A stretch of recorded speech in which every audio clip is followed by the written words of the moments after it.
This is a podcast about both having autism and living with someone who has autism. My mom is Sonya, and I'm Josh, and this is Josh Has Autism. Hey everybody! Hello! Welcome to Josh Has Autism. I didn't realize we were going already. That's funny. That's funny. Yes, thanks for joining us again. We're so happy you're here. Yeah, like always, yeah. Yep. And before we go any further, I want to say thank you to everybody that's given us 5-star reviews. Yeah, we thank appreciate you for that. Yep, it's making a difference, so thank you so much for that. Yeah. Yep. How you doing, Josh? I'm awesome. Yes. Yes. Other than that, how you doing? I'm actually really beat. I'm worn out. Yeah. Yeah. Yeah, I actually had work today. You worked today. Yeah. And I am completely drained. Well, I'm sorry that it worked out that we have to do this podcast today after you worked. It was I think it was poor planning on my part, but you're a trooper, so thank you for doing this with me today. Yeah. One of the things who else would I do it with? Well, that's true. I guess. What I want to talk about today is my favorite subject. Guess what it is? I don't even have to guess. It's animals. Yes. Yes, animals are my favorite subject, always, always, always. Yeah. I just love them. I think they're just perfect, and they're every single one of them. I would take all of the ones that needed homes if I could. You know what I mean? Just like get tons of land and take all the... Like it would be cool like if we had a rescue called Land of the Misfits. Wasn't that a book you got for Christmas one year? I don't something similar to that. It was like all the misfit dogs. Oh, it was I can't remember the name of it. Like one of them had a golf club for a leg. That's funny. It's in there under the table. Under the high top table. Yeah, it sure is. Yeah, I can't remember the name of it though. That's really funny. But I would want to take all of them. I would want to take dogs and cats and goats and pigs and cows and giraffes. You'd take every animal on the planet and love them to death. Fish and turtles and lizards, all of them. That's my heart, I think. Mm-hmm. But I think that there's a something that I see very easily is there's a connection between folks with autism and animals. And I was researching this, and there's been some studies done that I thought were pretty fascinating. What I mean by it is that the connection that people on the spectrum have with animals and the animals have with people on the spectrum. It's just it's a really cool combination. Yeah. So I was trying to find information about it, and I found a couple studies, and both of them I think came out of Purdue University. One of them definitely did, right? Right. Yeah. One of them definitely did. But you know me, like when it comes to research, oh my gosh, if I had a job researching, I would get fired without doubt. That's not my forte by any means. But I did find one that was fascinating to me. And so, yes, it was done by Purdue University, and it was a study on the impact of guinea pigs in classrooms. Have you ever held a guinea pig? Yeah, actually. They're cool, aren't they? It was weird. Was it? Yeah, it was a little bit weird. But yeah, that's funny. That's funny. I was actually really little whenever I did that. Mm-hmm. And it was at somebody's house. I don't even remember who. Mm-hmm. But it was in Virginia. Mm-hmm. But what I find weird about that, mm-hmm. I remember exactly where on the street their house was. I have no idea who lived there. Really? Yes. Where was it? Virginia Beach. Okay. And it was like 4 or 5 houses down from the road. like from the main road, you turn onto our road, we're on the right. They were on the opposite side, further down about 4 or 5 houses. And I don't remember who the heck lived there. If it was on the opposite side of the I mean, you crossed over the street and then they were there, that house in the corner? It wasn't on a corner. Like, I don't know, the only one I could think of was like, let's say that there was a T and for the road, and we lived on the upright part of it on the left-hand side. They were further down the T on the right-hand side. Okay, I don't know. It was I'm weird, sure you weren't hanging out at a stranger's house, but I just don't remember who it is. Yeah. But anyway, so this study that I found, I'm real excited about this because I think it's really, really cool. Because it includes animals and people on the spectrum, two of my favorite things of all time. So anyway, what they did is they had this. So people that did the study, they had already found that school children with autism spectrum disorders, they show improved social skills after interacting with guinea pigs. I guess they had watched them doing this for a couple months. So that was kind of one study. But in another study, they found that those kids, they would talk, smile, and laugh more, and whine, cry, and frown less in the presence of guinea pigs. So a new study went a step further by examining the biological process, like underlying the impact of interacting with animals on children on the autism spectrum. So what they were looking for is they wanted to see if playing with guinea pigs would reduce social stress in children with autism. And I read up a little bit on this too, on this subject? Yeah. And they used like a not electromagnet, because that's just weird, but they used the electrical impulses that come from the neurological system. I forget what it's called. It's a electrodermal activity. Yeah, which is the electrical impulses that govern the immune system, I believe it was. I don't know if it was I don't know about that. Not that I'm saying that you're wrong. I just don't know about that. But it works by measuring it's the sympathetic nervous system activity. So that's what it was. Right. So they wore this wristband. So the kids in the study would wear a wristband. So I think that it's much like what's that thing that people wear now? A watch? Not a watch. It measures steps and stuff like that. Yeah, a Fitbit. Fitbit. I was being purposefully dense there. Okay. And anyway, so I think that it's maybe not exact, but somewhere along those same lines. Right. What happens is a different process, but it's a similar concept. Yes. Right. So basically, the skin. It's like I say the word wrong. Conductance. Yeah, conductance. The skin conducts and see what I mean? The skin conducts electricity. Yes, and it increases when you're emotionally charged. So whether that's stressed, excited, or physically active, and it decreases when you're relaxed or inactive. So yes. So calm. Yeah. So that's what they used. So the kids in this study wore a wristband that measured that aspect.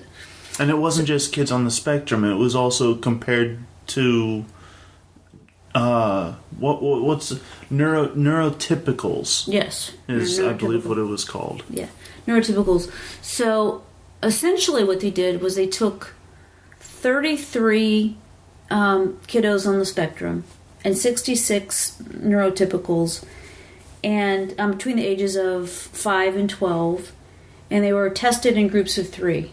So each group included 2 neurotypicals and 1 on the spectrum, and the experimental sessions They lasted 30 minutes, and during them, the children were exposed to 4 conditions, and one after the other. And so what they were they, like in a series of 4, they did silent reading for 5 minutes. They did reading out loud to the group for 5 minutes.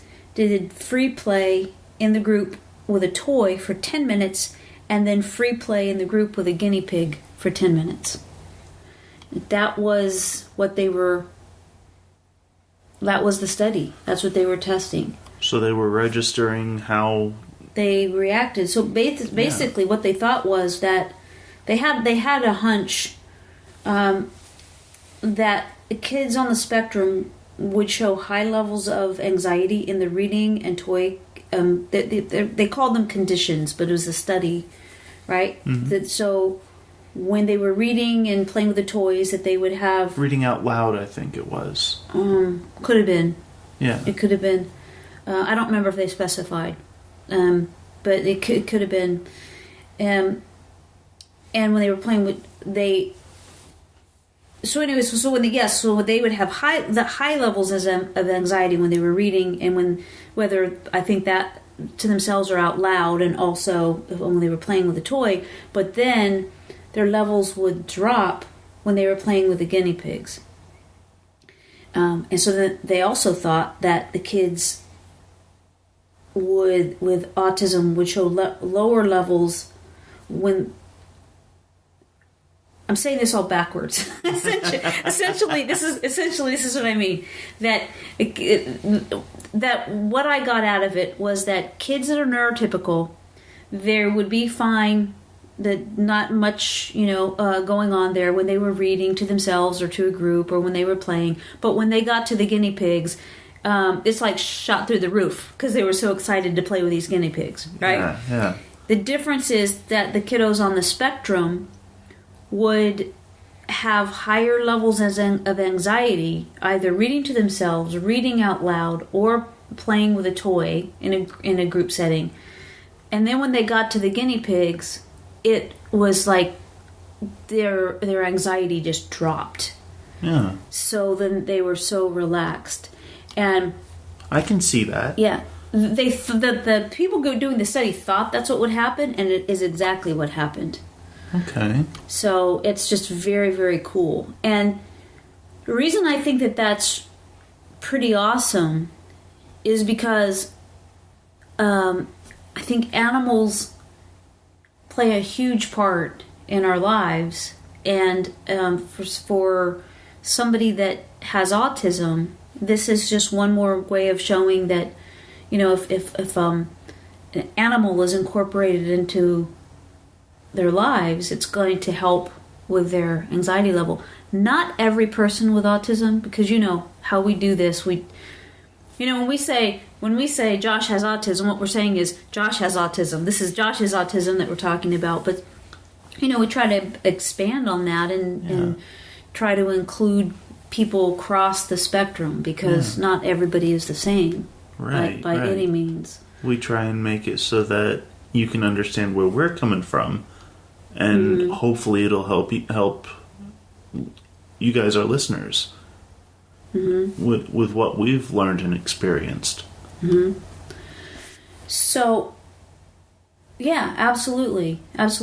And I just want to say a couple more things about this study, because I just thought that it was really, really cool. That the thing that they got out of it is that it showed that interacting with some type of animal, and in this case of the study it was a guinea pig, it can act as a buffer against social stress in children with autism spectrum disorders. And not only that, but it kind of indicated that interacting with an animal can be have a very different biological effects on kids on the spectrum and neurotypical kids.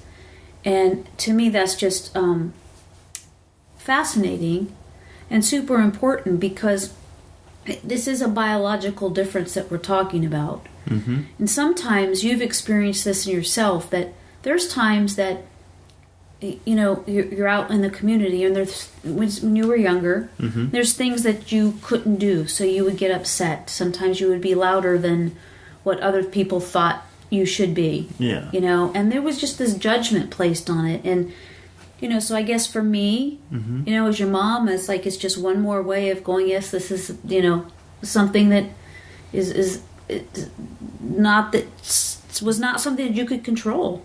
Yeah. This whole concept of what this why can't I find the words tonight? Of the study, what it actually reminded me of something that happened. Oh my gosh, I was in high school at the time. It does not have to deal with animals, unfortunately. That's okay. But it was actually at a high school dance. And one of the guys was up on the stage dancing. He was like third in the country for Irish jig dancing, or something like that. And he was just really good at it. And he slipped and broke his ankle. Everyone else started crowding him, saying, "Oh my gosh, are you okay? Are you okay?" And I'm like, I went up, instead of making sure that he was okay and everything, I immediately turned around, went to the staff, trying to get ice for him. That's cool. And no one else thought to do that. Because I knew that he was gonna have swelling and stuff. Yeah.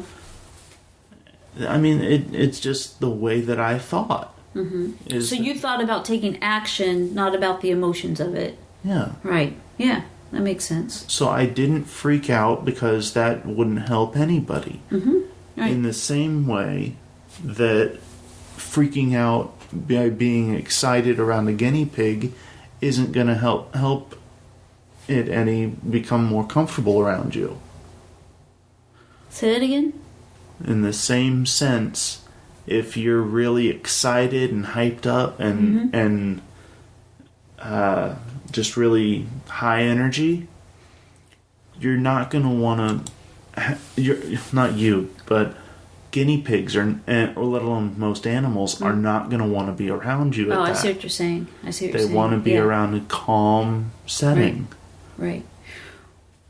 Yeah, I know what you're talking about. That study that I was just talking about, one thing that they found was that of all the things that they did in this study, there was no difference in how much each of the kids enjoyed hanging around the guinea pig. So they just loved hanging around the animals. Yeah. There's this other study that, and it's, I believe, was at Purdue University also, but it was the Veterinary Medicine's Organization for Human-Animal Interaction Research Lab. Woo! That's a long. What a mouthful! I had that written down because that's not something I was going to remember. But they came up with a few things that I thought were pretty cool too, and that is that animals have the unique ability to help focus an individual's attention. And so one study says that children with autism look at the faces of dogs longer than they do the faces of humans. So having animals present can keep a child with autism attentive throughout the intervention. I had no idea about that.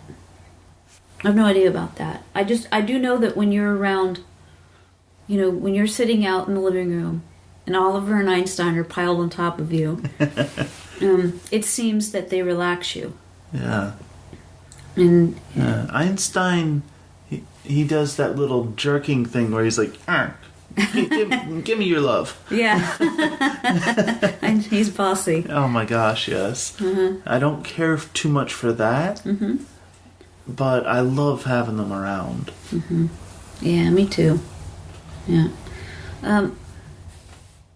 Another thing that they found is that people, this second study that I'm talking about now with the veterinary aspect of Purdue, they found that people tend to engage socially when animals are present, which is why animals may act as an icebreaker for individuals on the spectrum. Yeah. And especially with social challenges, like in your daily life. So, and not only are they able to, did they find that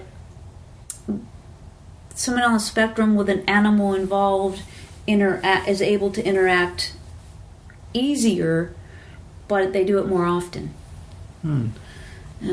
Probably because they have to buy dog food. That's funny. Well, the thing that I read that I think is that rung true for me too is that they said that children with autism are at higher risk for being bullied, and I know that because you know that. Yeah. Because you lived it, and we've unfortunately you had your share of that situation. Yeah. But children are autistic children are just going to they're going to experience higher stress in general. Yeah. Anyways, you've told me that. Yeah. But the companionship of an animal, and this is one thing that I just love about them, and that when I say that animals remind me of so animals remind me of you, and you remind me of animals because they're non-judgmental. They don't judge anybody. Yeah. And they just they might dislike somebody, but they don't judge them. Right, and they don't like somebody because of the energy. Because they're smart, they get it. Yeah. If an animal doesn't like somebody, then there's a good reason. There's a good reason. I always listen to the animals. Always, if they don't like somebody, then you just need to stay clear. Yeah. Anyways, and it's also can help to combat loneliness. Yeah. Yeah. I remember when you had Xander. Oh my gosh, Xander was a kitten that was. We rescued him off of a fence clear across the cul-de-sac because he was screaming his head off, and my dad got him off the fence, brought him over, and put him on the ground next to us, and I crouched down, and he climbed up me and sat on my shoulder. Yeah, he did. First of all, Dad got him off of the fence because it was a really high fence, and he was crying. Xander was crying about that, and then Dad walked around the neighborhood to see if anybody had lost this little black kitten, and Xander followed him from house to house, so that was really cute. So then when Dad got back, not being able to, there was nobody down the not just our cul-de-sac, but down the whole block. Yeah. Nobody knew where he belonged. So so then he found you. And it's sort of like he went, there you are. Yeah. He climbed up and fell right to sleep. Yeah. It's pretty cool. But he was really comforting to you. And I know that it was really a tough situation when you I had to send him away. Well, yes, and fortunately he lives with your cousins. Yes. So that's a pretty cool outcome. But your Nana's just so allergic, she went, She'd have an asthma attack from clear across the house. Yeah, well, right. And she ended up in the hospital twice, and the second time was like, okay, it's, she's so allergic to him. So even when you were around him and you came out with your clothes on where he was on you. Well, I wouldn't come out without my clothes on. I mean, you would have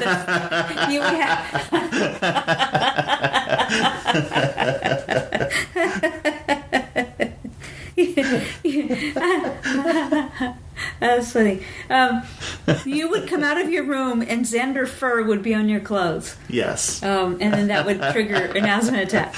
Right. And you did even try changing your clothes into something that did not have Xander fur on it, and that didn't even help. Right. So we did try that among many, many other things before he... Even a lint brush didn't help. Right. But I just know that he relaxed you so much. Oh my gosh, he would sleep on me.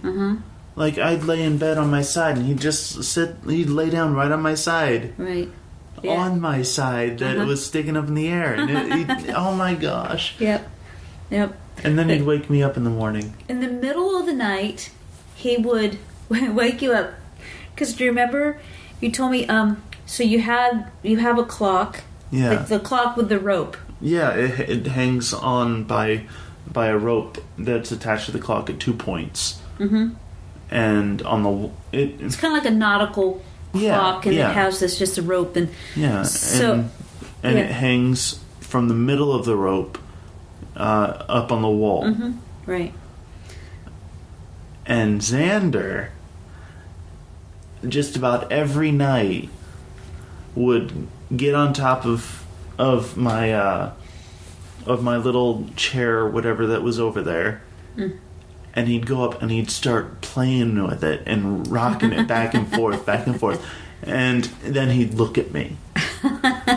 Like, every time he would slide it against the wall. He would slide it against the wall, and then he'd look at me, and then he'd do the thing where he stares at you and does it again. That's so funny.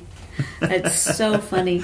I'm so glad that your cousins have him now. Yeah. And I'm sad that he's not here, with you, because he's such an awesome dude. He is. And I know that they send pictures, that they give reports on how he's doing, and so he's really loved there. And they had just lost a cat, and so they welcomed him. With open arms, and that was just wonderful. He actually protected one of their other cats. What did he do?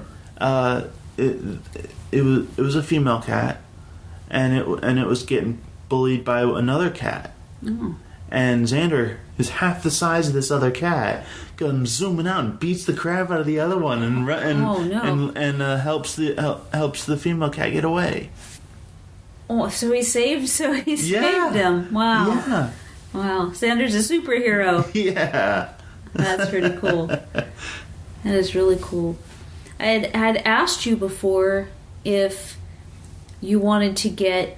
I didn't know the difference in a therapy dog or a service dog. I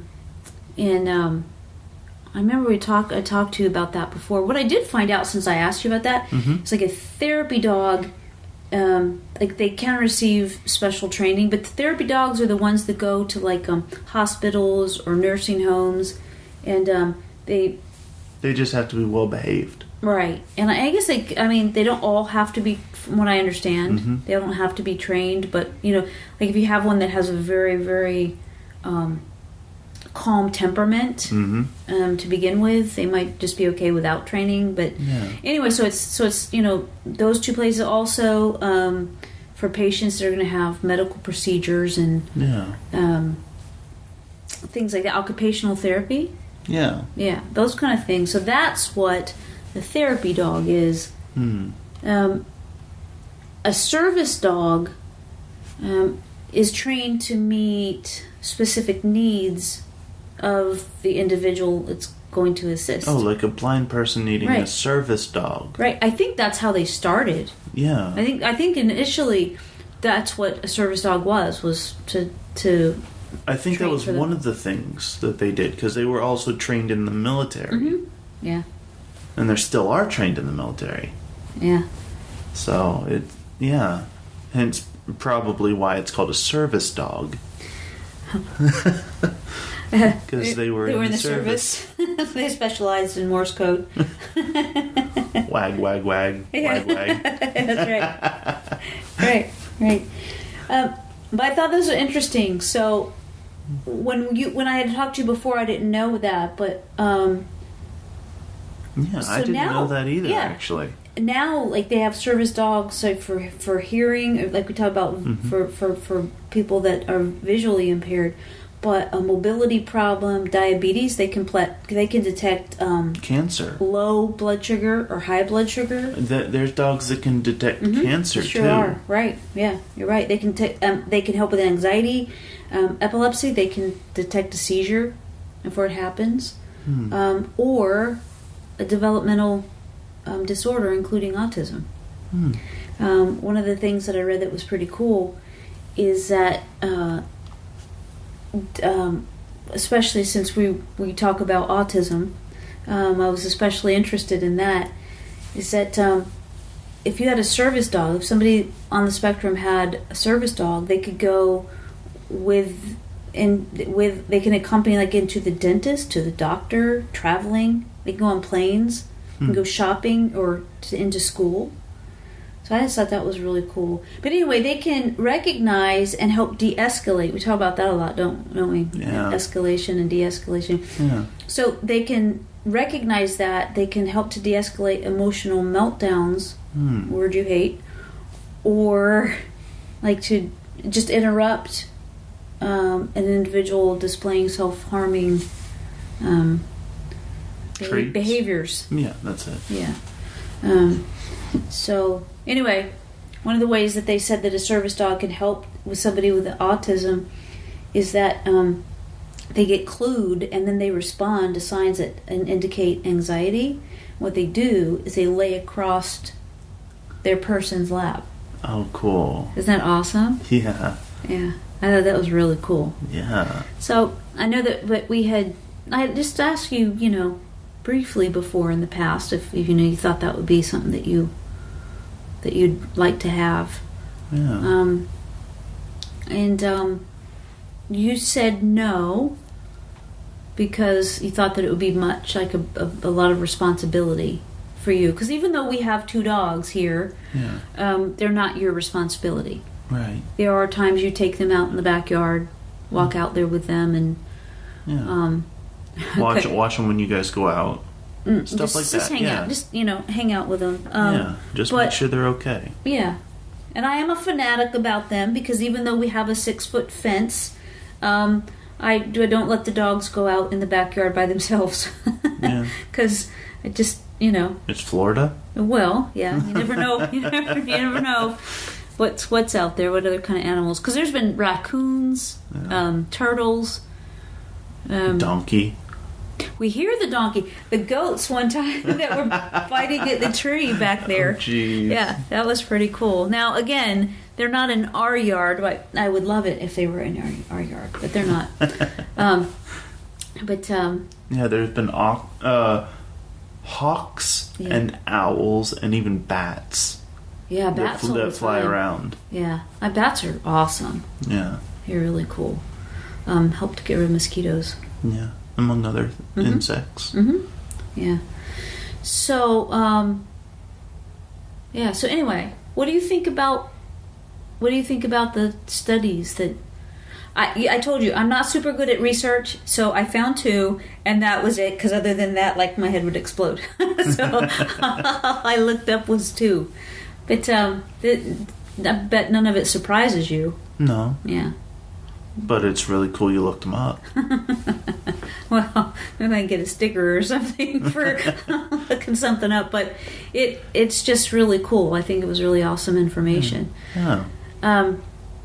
But so, have you had any other experiences with animals? Oh my gosh, a lot. Which kind do you want to know about? Well, I don't know. Like, when you go out, do you gravitate towards animals? Yeah. And they actually. And do they gravitate towards you? Yeah. So when you're at your friend's house, for example, you go to the D&D that we talk about all the time. Mm-hmm. You just went down to one in, let's say, I'm just going to pick a place you've never been, which is you went one time into Gulf Breeze. So that's the next town over. Mm-hmm.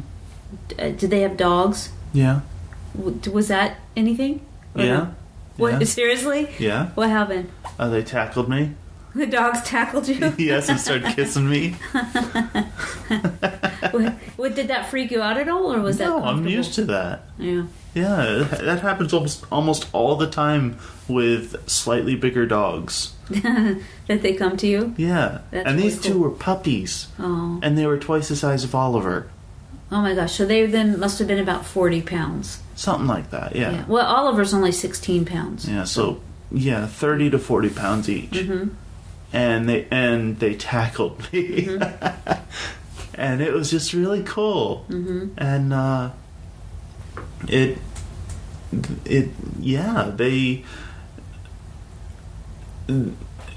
most animals are really, how can I explain this? They're curious about me, if that makes any sense. They, for the most part, they have a better temperament towards me than most other people. I mean, I've had other people who've lived with these animals for all their lives, and then they see me come up to them and they're like, "How did you do that?" They never do that. Yeah. I'm not surprised in the least. Because animals. So everybody has energy. Everything is made up of energy, and so animals really get that. Like they really understand, because like people either have a high fine vibration, which is very peaceful, kind, and kind of a pure vibration, versus the low heavy vibrations, which are people you want to stay away from. And I think you and other people on the spectrum have that high fine kind of pure vibration. And so do animals. So it makes sense that you would connect that way. It's really cool. They gravitate towards the cool kids. Awesome. But right. And you know what? Something that you have always said to me, or maybe not always, but for a very, very long time now, is that what you put out, what you say, is what comes back to you. It's true. I believe that completely. Yeah. Yep. I believe that. That's why. So for your life, that's why it was so important to speak in positive terms. Yeah. You know, and so to be careful. From some things you've shared, and I've learned a lot from you through this podcast, but apparently sometimes that felt like a lot of pressure on you. The intention has always been to, if you're going to start someplace, why not start with the positive that all things are possible, instead of, oh, you have autism, you can't do such and such. Right. You know what I mean? You have never purposefully said something like that. Never. And for as long as I lived, it's always been, you can do whatever you want and whatever you put your mind to. Yeah, and I believe that. Yeah. Yeah. And it's always been such a great support to have you there for that. Cool. So thank you. You're welcome. You're welcome. I love you, man. I put up with you. Yeah. No, I love you too. So that's really cool that these other places that you go for D&D, the same thing happens wherever you're going. The animals are attracted to you. Yeah. Yeah, that's pretty awesome. Do you remember how when we lived in Pennsylvania and Nana lived down in South Carolina, and every time we would leave to for Christmas or whatever it was, Dad would say, "Please don't let us see an animal that needs help." Because how many times has it been that if I see an animal on the side of the road or wherever, you are going to have us stop and make sure it's okay. Yeah, every time. So how many times have we stopped and like we have this new passenger? But if I see one out there, we take them in. Yeah. Yeah. I mean, how many has it been since we moved here 4 years ago? 5. No, 7 at least. Really? Yeah. Wow. Wow. And we found, they went to rescues and, but your sister kept one. Yeah. Stella. Yeah. Yeah. One of the dogs that from the other place I go to for D&D, with the same group, they had one that looks just like Stella. Oh. And she's a pit bull something mix. Mm-hmm. And then the other one they have is a husky wolf mix. Mm-hmm. And they both come up to you and hang out with you. And oh yeah, yeah, that's cool. Yeah, both Stella and this other dog haven't met each other once. They both love to just get on top of me, lay on me with dead weight, and then start licking me.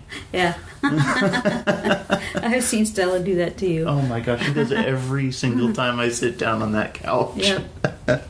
Funny. Yeah. Well, I just think animals are so important in life, and I think the connection that animals have with people that are on the autism spectrum are enormous. Yeah. And they can make such a huge difference. In these studies, they've proven that animals really do make a difference. So, it's just something that I wanted to bring up today and talk about that, because if that's something that maybe somebody doesn't know about, never haven't thought about, if that's an option, getting an animal, a guinea pig or a cat or a dog, then you might find that that animal's able to provide a great deal of comfort. Yeah. So I just think it's a good thing to bring up. Plus, again, like you said, one of my favorite subjects.